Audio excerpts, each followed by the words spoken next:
let's continue mga kaibigan. So ramdam nila even itong si Ronnie Lankita, no? Even itong si Ronnie Lankita. Malayo, malayo.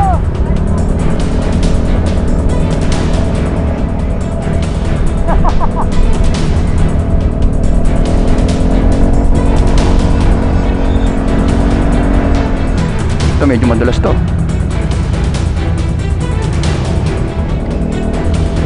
Uy, para tayo nag-enduro, Mr. Mark Royla. So ito, mauna nga tayo ng konti para makita natin view. Bigyan na, dito lang yan. Mga view yan. Of course, ayan, okay na yan. Yan po mga kaibigan ang nakikitang view. A view of Ilocos Norte and Cordillera ang nakikita nyo dito sa mga oras na ito, na talagang spectacular view of northern Luzon. Makikita mo na talagang the amazing Ilocos Sur or Ilocos region is blessed with this majestic view. Talaga namang hindi lang po sa Cordillera lang merong mountain, ano, mountain range, kundi dito rin, dito sa Ilocanja region. At right now wala pa rin pong signal at this stretch is a landslide prone area. Landslide prone area po to. Dito pumesto kaya tayo dito, baka mag-landslide. Ayan po mga kaibigan, talagang napingas ang ibang mga kalupaan dito, no? Talagang pong delikado dito pag umuulan, ano?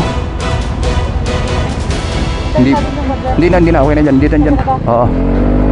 Hindi po talaga advisable, ano? Hindi advisable sa pagulan to, no?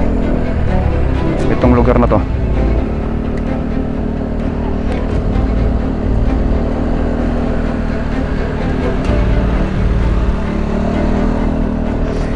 Si Rick Rodriguez, nakita natin talagang very hands-on dito sa kanyang rider. Talaga namang seemingly, obviously, this stretch is a prone to landslide.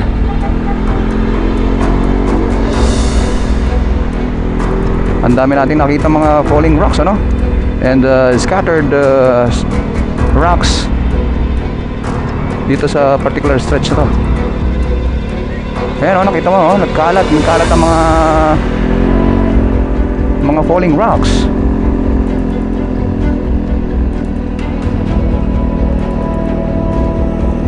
Kaya nga merong stern warning dito na this is a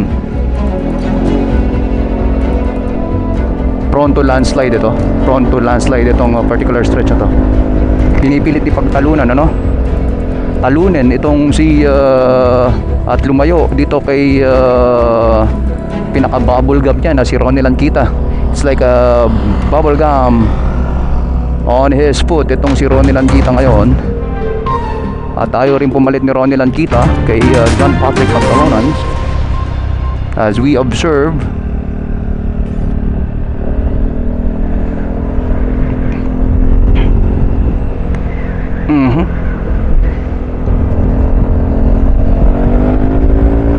paunahin mo yung dalawa, pwet-pwetan na lang tayo. Okay, sunod ka na, buntot ka lang closely. Yan, kaya ganyan, mas safe dito eh. Okay mga kaibigan, at 33 kilometers per hour right now. Ang bilis po nila sa packet po ito, no? Packet po. At 4% grade. Even itong sasakyan ng 7-Eleven ay talagang umiiyak na sa tarik nitong dinadaanan nila. This is a landslide prone area. A landslide prone area ang kanilang tinatahak ngayon. At nakita po natin naman mula umpisa, no? Mula ng tahak nito after Danglas ay puro bato na lang na maliliit ang kanilang nadadaanan, ano?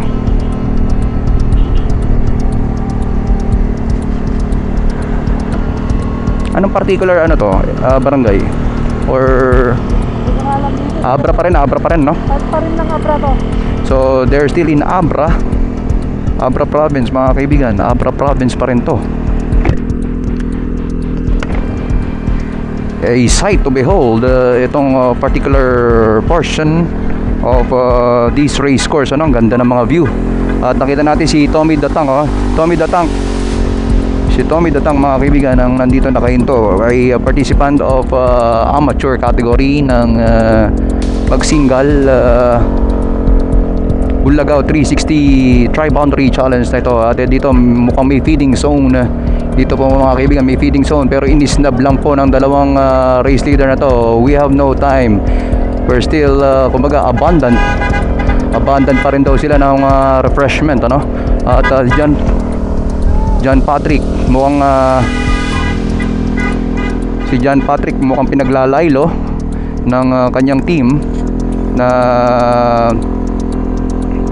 dito sa harapan. Ito po, mga kaibigan, ang iiyakan na po, mga kaibigan. Dito po sila iiyak at 13%, mga kaibigan. I-slow motion na po sila ngayon. Nasa buwan na po sila ngayon. Nasa buwan. Ito, may X na. John Patrick Pagtalunan, 16%, mga kaibigan. Ito. And Ronnie Lankita, tignan natin. Si Ronnie Lankita, mga kaibigan, composed lang po. Talagang pinagmamasdan lang si John Patrick Pagtalunan, far away. At ito, medyo nga mabigat dito at pati tayo ay napapa-slow mo na rin sa pagde-deliver ng ating coverage. John Patrick Pagtalunan negotiating these notorious uphill. 19%, mga kaibigan, 19%. Talaga pong matarik, ano? Okay, dito tayo, balik tayo dito. Up. At this stage, ladies and gentlemen, we decided to distance ourselves dito sa ating race leader na si John Patrick Pagtalunan of 7-Eleven. Napagdesisyonan po namin ni aking piloto na si King of the North RS200 Boss Ironman Champion 2019 na si Mark Floria na mag-advance muna in the meantime para at least nandito kami sa ibabaw ng bundok at hindi kami nakahanging. Ito, at medyo naramdaman natin, medyo yung clutch lining itong ating sinakyan ay talagang well perceived. At iniintay natin si John Patrick Pagtalunan at pinatunayan lang niya na kaya niyang talunin etong si Ronnie Lankita na closely watching over dito sa keeping his eye peeled dito kay John Patrick Pagtalunan. Ang lakas ni John Patrick Pagtalunan, ano? Most probably John Patrick Pagtalunan, ito kasabayan ni ni De La Cruz during Ronda, ay competitor in Ronda Pilipinas last edition, 11th edition in 2022. Pinapatunayan lang niya na pang Ronda pa rin itong si John Patrick, an under 23. Si John Patrick Pagtalunan, under 23. Ito po mo ngayon Ronda Pilipinas 2020. Bunganga, ako si Dwayne Badwa.